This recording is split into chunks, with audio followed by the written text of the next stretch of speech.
तो हम लोग फैक्टोरियल के बारे में पढ़ रहे थे। फैक्टोरियल में हम लोगों ने पढ़ा कि अगर किसी संख्या के बाद फैक्टोरियल लगाना है तो फैक्टोरियल लगाने के दो चिन्ह होते हैं। पहला, आप ऐसे कोई मार्क बना दीजिए, ये फैक्टोरियल होता है, या फिर आप एल बना दीजिए ऐसे, तो ये भी फैक्टोरियल का ही चिन्ह होता है। अगर मैं इसको ऐसे बनाऊं कुछ इस प्रकार से, तो ये भी किसका चिन्ह है? फैक्टोरियल का। अगर मैं लिखूं ऐसे 5, तो ये भी 5, एक नंबर है कोई 5। अगर मैं 5 के बाद ऐसे कोई चिन्ह बना देता हूं, तो इसे हम लोग क्या पढ़ रहे थे? 5 फैक्टोरियल। कहीं कहीं फैक्टोरियल को इस तरह न लिख करके फैक्टोरियल को एक अलग तरीके से भी लिखता है। जैसे 5 लिखा हमने ऐसे कर दिया, इसे हम क्या पढ़ेंगे? 5 फैक्टोरियल। इसकी भी वैल्यू सेम वही होगी जो कि इसकी वैल्यू होगी। जैसे इसको हम हल कर रहे थे 5 गुणे 4 गुणे 3 गुणे 2 गुणे 1, वैसे ही इसे भी हम लोग सॉल्व करेंगे 5 गुणे 4 गुणे 3 गुणे 2 गुणे 1। सेम प्रोसेस रहने वाला है। मतलब ये कहिए या ये कहिए, दोनों बातें सेम है, इन दोनों में कोई डिफरेंस नहीं है। चलिए, तो फैक्टोरियल को दर्शाने के दो तरीके होते हैं। या तो आप किसी संख्या के बाद कोई भी नंबर हो ऐसे कुछ चिन्ह बना दीजिए, या फिर आप ऐसे लिख दीजिए। ये भी 5 फैक्टोरियल पढ़ा जाएगा और ये भी 5 फैक्टोरियल ही पढ़ा जाएगा। अब हम आते हैं कुछ महत्वपूर्ण चीजों के इसमें। जैसे मान लीजिए अगर कहीं लिखा हुआ है 13 फैक्टोरियल के पावर 4 में इकाई का अंक क्या होगा?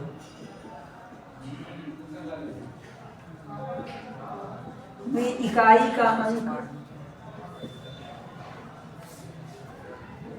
क्या होगा? तो हम लोग पढ़ चुके हैं, अगर कोई संख्या 5 से बड़ी है, कोई भी संख्या 5 फैक्टोरियल है या 5 फैक्टोरियल से ज्यादा है, तो उनके जो इकाई के अंक मिलते हैं वो 0 मिलते हैं।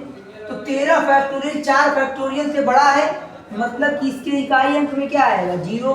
तो इसका आंसर 0 क्या हो जाएगा? करेक्ट हो जाएगा। यहाँ तक की बात में कोई समस्या? चलिए इसे आप नोट कर लीजिए पहले। तो क्वेश्चन यहाँ पे लिखा हुआ है, ये क्वेश्चन सभी लोग ध्यान से पढ़ेंगे। क्वेश्चन में कहा 1 से इकाई, दहाई, सैकड़ा, हजार, 10,000, 1 से 99,999 के बीच सभी अभाज्य संख्याओं में, सभी अभाज्य संख्याओं के गुणनफल में इकाई का अंक ज्ञात कीजिए। मतलब अगर आप क्वेश्चन को देखें तो आपको 1 से लेकर के 99,999 तक की सभी अभाज्य संख्याएं लिखनी है, फिर उनका गुणा करना है और तब ये बताना है कि उसके इकाई अंक में क्या आएगा। मतलब उम्र बीत जाएगी उतना गुणा करने में, आपकी इतना टाइम लगने वाला है। लेकिन हम लोग जो नियम पढ़े हैं उससे सवाल आसानी से हो जाएगा। इसीलिए ऐसे सवालों को हल करने के लिए ही मैंने आपको अलग से इस चैप्टर को पढ़ाया है जिसका नाम है यूनिट डिजिट, इकाई का अंक, ताकि आप ऐसे सवालों को कम टाइम में लगा सकें। इसे हम सॉल्व करते हैं। क्वेश्चन में क्या कहा? 1 से लेकर 99,999 के बीच, मतलब शुरुआत 1 से नहीं करनी है, 1 से आगे, 1 से और इससे पहले। तो सबसे छोटी किसका गुणनफल? अभाज्य संख्याओं का। तो 1 के बाद या फिर सबसे छोटी अभाज्य संख्या कौन होती है? 2, 2 के बाद 3, 5, 7, 9 नहीं कहेंगे क्योंकि 9 अभाज्य संख्या नहीं है, 9 एक भाज्य संख्या। 11, 13 ऐसे dot dot dot dot dot 99,999 के पहले जो अभाज्य संख्या होगी वहां तक लिखना है। अब बात आई कि हम इनका गुणा करेंगे तो गुणा में इकाई का अंक क्या आएगा? इन संख्याओं का आप गुणा कर दीजिए, 2 गुणे 3, ये अभाज्य संख्याएं हैं। क्या कहा? अभाज्य संख्याओं के गुणनफल, मतलब गुणा करने पर प्राप्त फल, यानी गुणा करने पर प्राप्त मान का इकाई अंक क्या होगा? गुणा कीजिए। अब मैंने आपको कल एक नियम लिखवाया था नोट में कि अगर किसी गुणा के रूप में 5 आ जाए, क्या आ जाए? 5 आ जाए और 5 के साथ कोई सम संख्या गुणा कर रही हो, तो उसमें जो इकाई का अंक आता है वो 0 आता है। मतलब 0 जिस ऑप्शन में दिया है वो ऑप्शन आपका करेक्ट हो जाएगा, क्योंकि इकाई अंक में क्या आएगा? 0। क्यों इकाई अंक में 0 आएगा? क्योंकि अगर कोई भी संख्या गुणा के रूप में है और उसमें 5 के साथ कोई भी सम संख्या गुणा कर रही है, तो उसके इकाई का अंक हमेशा 0 आता है। तो 0 जिस ऑप्शन में दिया है वो ऑप्शन आपका करेक्ट हो जाएगा। मतलब कि ऑप्शन नंबर 3 जो है ये करेक्ट हो जाने वाला। आप इसे नोट कर लीजिए। तो वो क्वेश्चन हम लोगों का सॉल्व हो गया। ये अगला क्वेश्चन ध्यान सब लोग देखेंगे। अगले क्वेश्चन में कहा है, जैसे क्वेश्चन मैं कई जगह से कलेक्ट करके लगा रहा हूँ, इसीलिए मैं प्रश्न संख्या यहाँ लिख नहीं रहा हूँ, बस प्रश्न लिख दिया मैंने, मतलब वो क्वेश्चन हो गया। ठीक, अब मैं ये नहीं लिखूंगा कि क्वेश्चन नंबर 1 है, क्वेश्चन नंबर 2। आप अपने हिसाब से क्वेश्चन की संख्या डाल दीजिएगा। मैं जो भी अच्छे लेवल के क्वेश्चन है वो आपको लगवा दे रहा हूँ। चलिए, तो अगला प्रश्न है 902 के पावर 2015 माइनस 87 के पावर 2014 में इकाई का अंक क्या होगा? मैंने आपको बताया, बेसिक नियम सबको पता है, 902 गुणे 902 गुणे 902 इतने बार लिखेंगे, फिर 87 गुणे 87 इतने बार लिखेंगे। जिसको हल करना बहुत ही मुश्किल हो जाएगा। हम लोगों का बेसिक नियम क्या कहता? Cyclicity rule. अगर इकाई के अंक में 1, 5, 6 और 0 हो तो इनके घात में कुछ भी दिया हो इकाई का अंक नहीं बदलता है। क्या ये 1, 5, 6, 0 में से कोई है? नहीं, ये 2 है। तो मैंने बताया अगर किसी संख्या में इकाई का अंक 2, 3, 7 और 8 हो तो इन सब पे साइक्लिसिटी रूल काम करता है। मतलब कि इन सभी में जो भी पावर दी हुई होती है उस पावर में हम 4 से भाग करते हैं, और पावर में 4 से भाग करने के पश्चात जो हमारा शेष बचता है उसी शेषफल को हम लोग इसके घात के रूप में लिख दिया करते हैं। यही किया जाता है। चलिए इसे सॉल्व करते हैं। ये 902 के पावर 2015 है। तो आप 2015 में भाग कीजिए। यहां मैं साइड में इसको सॉल्व कर देता हूं। 2015 में आप भाग कीजिए 4 से।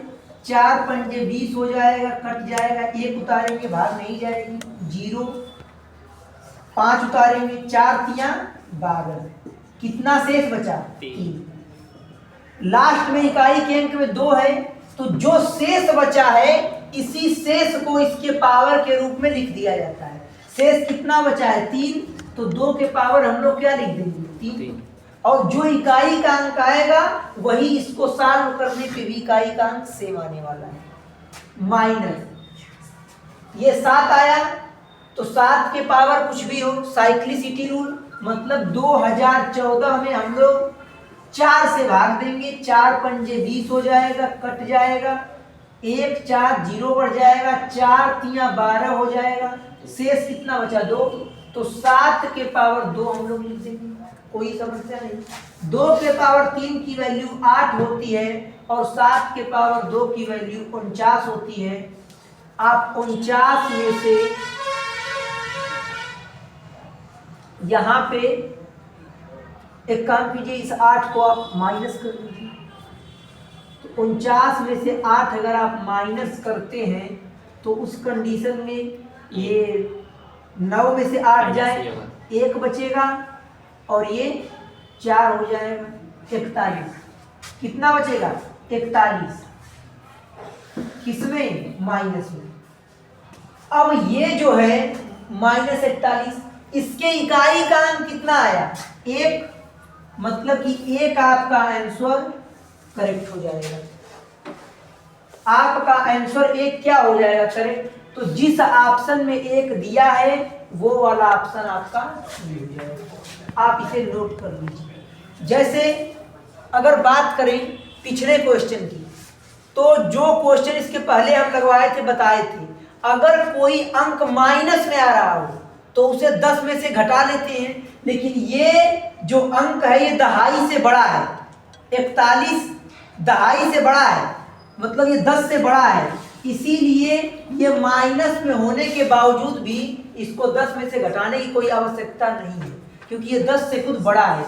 अगर इसको सॉल्व करने पे मान लीजिए -4 आया होता, तब हमको इसको 10 में से घटाने की आवश्यकता पड़ती, लेकिन ये -41 है तो डायरेक्टली लिख दिया जाएगा।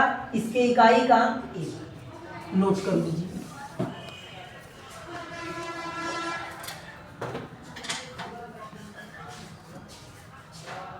चलिए, तो अगला क्वेश्चन यहाँ पे लिखा हुआ है, सभी लोग ध्यान से देखेंगे। ये अगला क्वेश्चन है।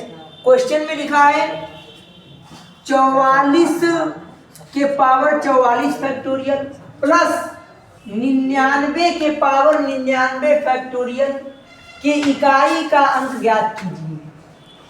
के इकाई का अंक ज्ञात कीजिए। आइए इसे सॉल्व करते हैं। ये लिखा है 44 के पावर में 44 फैक्टोरियल, ये लिखा है प्लस 99 के पावर में 99 फैक्टोरियल। मुझे आप एक बात बताइएगा जरा सा, अगर मैं बात करूं 4 फैक्टोरियल की, 4 फैक्टोरियल की वैल्यू होगी 4 गुणे 3 गुणे 2 गुणे 1। क्लियर है इतनी बात? अगर इसके मान की बात करूं 4 3 12 गुना 24 होगा। अगर मैं 5 फैक्टोरियल की बात करूं तो 5 गुणे 4 गुणे 3 गुणे 2 गुणे 1, मतलब कि 5 चौक को 20 3 60 गुना 120 होगा।